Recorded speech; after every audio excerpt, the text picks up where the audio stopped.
সোনা পাপ্পু মামলায় হাওড়ার জয়েন্ট সিপিকে এবার তলব করলো ইডি। কালকেই সিজিওতে হাজিরার নির্দেশ। আগে কসবার দায়িত্বে ছিলেন ডেপুটি কমিশনার গৌরব লাল, এবার হাওড়ার জয়েন্ট সিপি গৌরব লালকে তলব ইডির। কথা বলবো, আমাদের সঙ্গে রয়েছেন আমাদের প্রতিনিধি প্রকাশ সিনহা। প্রকাশ, দেখো পাপিয়া, সোনা পাপ্পু মামলায় প্রথমবার কোনো আইপিএস অফিসারকে তলব করা হয়েছে। ইডি সূত্রের খবর, আইপিএস অফিসার যিনি এখন বর্তমানে জয়েন্ট সিপি হাওড়া, তিনি দায়িত্বে রয়েছেন হাওড়া জেলায় জয়েন্ট সিপি, তাকে তলব করা হয়েছে আগামীকাল সকাল 11:30 নাগাদ সিজিও কমপ্লেক্সের ইডি দপ্তরে। কেন তাকে তলব করা হলো? ইডি অফিসাররা যেটা জানাচ্ছেন বা ইডি সূত্রের খবর, গৌরব লাল তিনি আগে ডেপুটি কমিশনার কলকাতা পুলিশ ছিলেন এবং কসবা থানা, যে থানায় তুমি জানো সোনা পাপ্পু যে থানা এলাকায় থাকে, কসবা থানা এলাকা, সেখানে তার দাপট রয়েছে, একাধিক মামলা রয়েছে কসবা থানায়।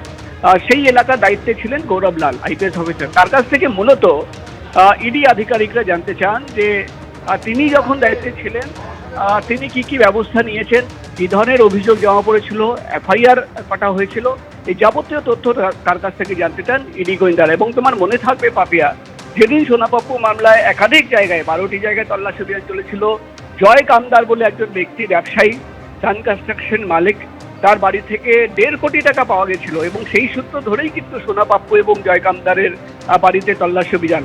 সেই জয় কামদারকেও আগামীকাল তলব করা হয়েছে সিজিও কমপ্লেক্সে ইডি দপ্তরে। তো এই মামলায় প্রথমবার কোনো আইপিএস অফিসারকে তলব করা হলো। গৌরব লাল, তিনি বর্তমানে হাওড়া জেলায় জয়েন্ট কমিশনার রয়েছেন, তাকে আগামীকাল তলব করা হয়েছে এবং তার কাছ থেকে একাধিক প্রশ্নের উত্তর জানতে চান ইডি গোয়েন্দারা। মূলত সোনা পাপ্পু নিয়ে কিন্তু তাকে জিজ্ঞাসাবাদ করার জন্য তাকে তলব করা হয়েছে, ইডি সূত্রের খবর। পাপিয়া, ধন্যবাদ তোমায়। মোথাবাড়ি কাণ্ডে এনআইএর হাতে প্রথম গ্রেফতার ধৃত গোলাম রব্বানী পঞ্চায়েত সদস্য। ঘটনার সঙ্গে জড়িত ধৃত গোলাম রব্বানী এনআইএ সূত্রে দাবি। গত 1 এপ্রিল মোথাবাড়িতে আক্রান্ত হন বিচারকরা, সেই ঘটনার তদন্ত করছে এনআইএ। আর তদন্ত নেবে এবার এনআইএর হাতে প্রথম গ্রেফতার গোলাম রব্বানীকে গ্রেফতার করা হয়েছে। ঘটনার সঙ্গে এই গোলাম রব্বানী জড়িত রয়েছে বলে এনআইএ সূত্রে খবর।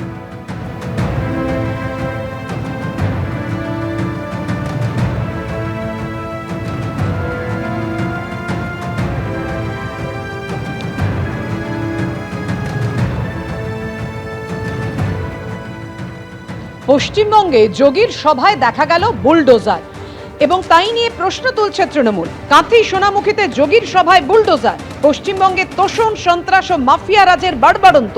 এর জবাব বিজেপির ডাবল ইঞ্জিন সরকারের কাছে আছে। উত্তরপ্রদেশে তোষণ, সন্ত্রাসের ওপরে বুলডোজার চলেছে। পশ্চিমবঙ্গে ভোট প্রচারে এসে হুঙ্কার দিলেন যোগী আদিত্যনাথ।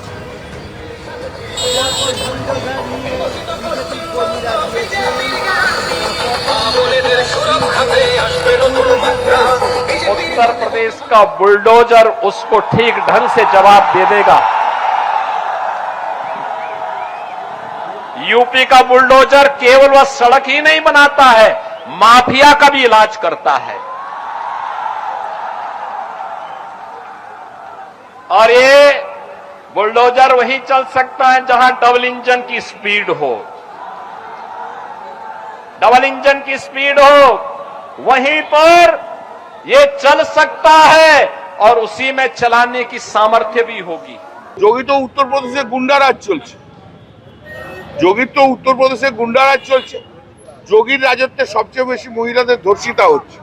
মহিলাদের কোনো নিরাপত্তা নেই, শিডিউল কাস্ট, শিডিউল ট্রাইব, কিচ্ছু নিরাপত্তা নেই, কোনো কিচ্ছু করে না। সারাদিন শুধু শিবের মাথায় জল ঢালে। যে শিবের মাথায় জল ঢাকে তাকে পুরোহিতই থাকা ভালো।